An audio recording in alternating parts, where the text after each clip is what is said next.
AITAH. My friend is waiting for a minor to turn 18 to pursue a relationship with them. I never thought I'd be writing something like this, but here we are. A few weeks ago, I was at a late-night get-together with a close group of friends. We've known each other for years. We play video games together, hang out after work, and share way too many inside jokes. But that night, something happened that left me with this pit in my stomach that hasn't gone away since. The night had started off fun. Pizza boxes on the table, laughter filling the room, half-empty bottles of soda everywhere. But as the evening dragged on, the conversation shifted from memes to relationships. That's when my friend, let's call him Jake, dropped a sentence that silenced the whole room. He leaned back, smirked, and said, almost proudly, "Honestly, I'm just waiting for her to turn 18. Then she's mine." At first, we all thought he was joking. But then he pulled out his phone and showed us pictures. They weren't anything explicit, but the girl in the photos looked young. Too young. She was smiling in a school uniform. My stomach twisted. "Jake, how old is she right now?" I asked. 17, he said casually, like it was no big deal. "But she turns 18 in a few months. So technically, I'm not doing anything wrong." The room went quiet. Someone laughed nervously, trying to diffuse the tension, but no one really knew how to respond. I just sat there staring at him, wondering how my friend, the guy I trusted, the guy who once helped me move apartments, could be saying something like this. I couldn't let it go. Later, when we were alone, I asked him directly, "Do you even hear yourself? You're admitting you're literally waiting for a kid to turn legal so you can go after her." He rolled his eyes. "She's mature for her age. We've been talking for a while. She likes me too. In just being respectful and waiting until she's legal. There's nothing wrong with that. But everything about it felt wrong." Here's where the betrayal comes in. Jake wasn't just some casual acquaintance. He was my friend. The kind of friend you defend, the kind of friend you trust to have some basic moral compass. And suddenly I realized that trust was shattered. I wanted to cut ties immediately, but it wasn't that simple. Jake is part of my entire friend group. If I distance myself from him, I risk losing everyone. Worse, if I say something, it could blow up in my face. Some of the others brushed it off as just Jake being edgy, but I can't. Every time I think about it, I feel sick. And now I'm stuck with this question: do I betray him by exposing what he said and risk losing the entire friend circle? Or do I betray myself, my morals, my instincts by staying quiet and pretending it's fine? Because here is the thing, betrayal isn't always about cheating or lying.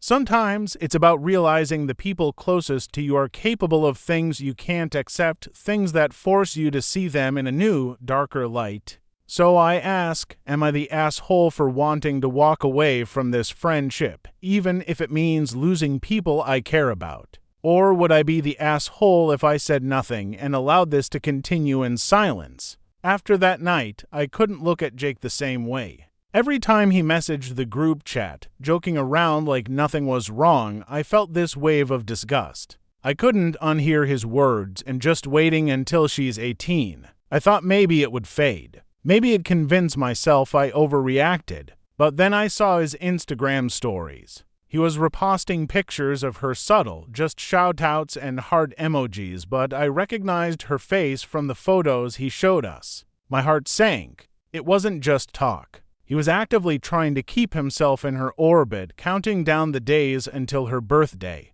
I started pulling away from the group. It'd make excuses to skip hangouts, stop replying as quickly. But my distance didn't go unnoticed. One night, another friend, Matt, called me out. "Hey man, what's going on? You've been Mia?" I hesitated, but then I blurted it out.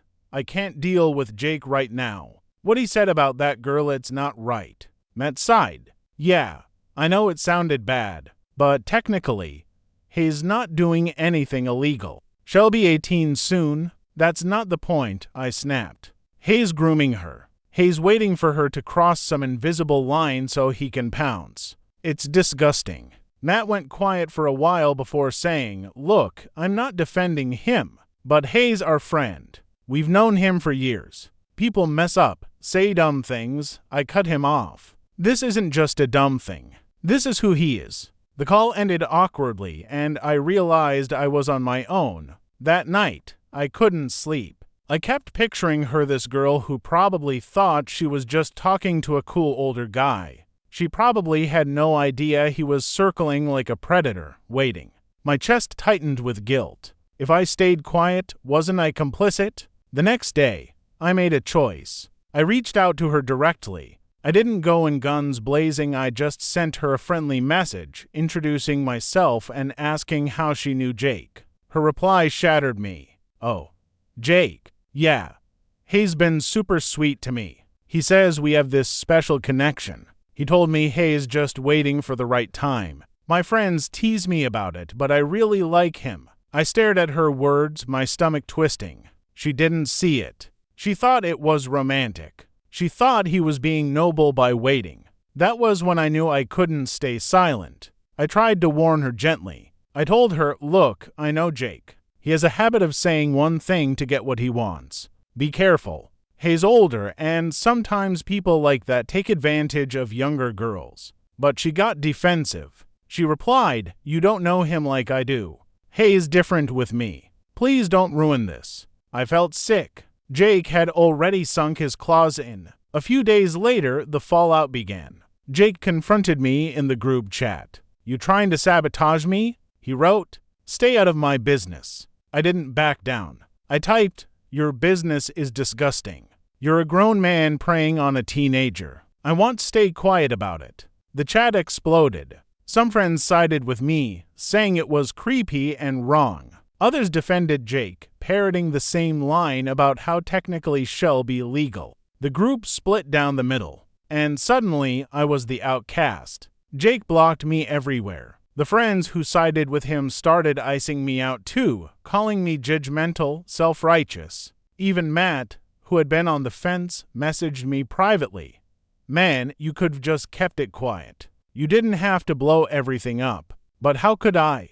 Every time I pictured that girl, smiling at her phone, thinking Jake's attention was something special, it broke me. I lost almost my entire friend group that week. People I had laughed with, trusted, considered brothers, gone. All because I spoke up. Here's the part that keeps me up at night, though. Was it enough? She didn't block him. She didn't stop talking to him. For all I know, she's still waiting for her 18th birthday, thinking Jake is some great love story instead of the manipulative trap he really is. And now I sit here, alone, wondering, did I do the right thing? Or did I just betray years of friendship, tearing everything apart, for nothing?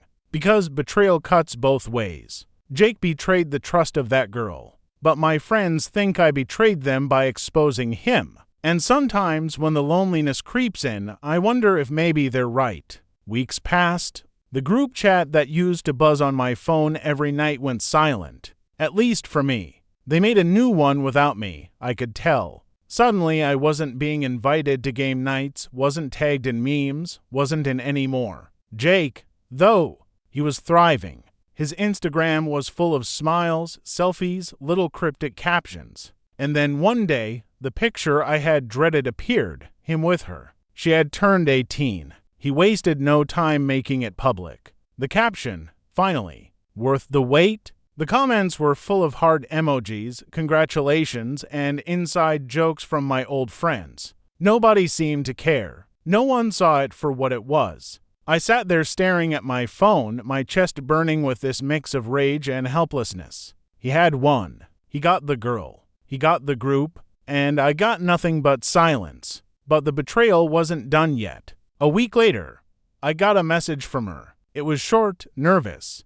"Hey, Jake told me you tried to come between us." Why? My hands shook as I typed back. Because I care. Because I know how this ends. He's not who you think he is. She left me on read. Then Jake messaged me. "Stay out of my relationship. You're just jealous I found someone and you didn't. You ruined our friendship because you couldn't keep your nose out of my business. Now you're trying to ruin hers too. Move on." Reading those words, I felt something snap inside me. It wasn't jealousy. It was betrayal layered on betrayal. Of me, of her, of the values I thought our group shared. Jake wasn't just a friend turned stranger, he was a predator hiding behind the mask of true love, and everyone was letting him get away with it. For a moment, I considered being done with it, just cutting them all off and letting the story play out. But then I thought of her young, naive, convinced she was living some epic romance, and I knew I couldn't let it go.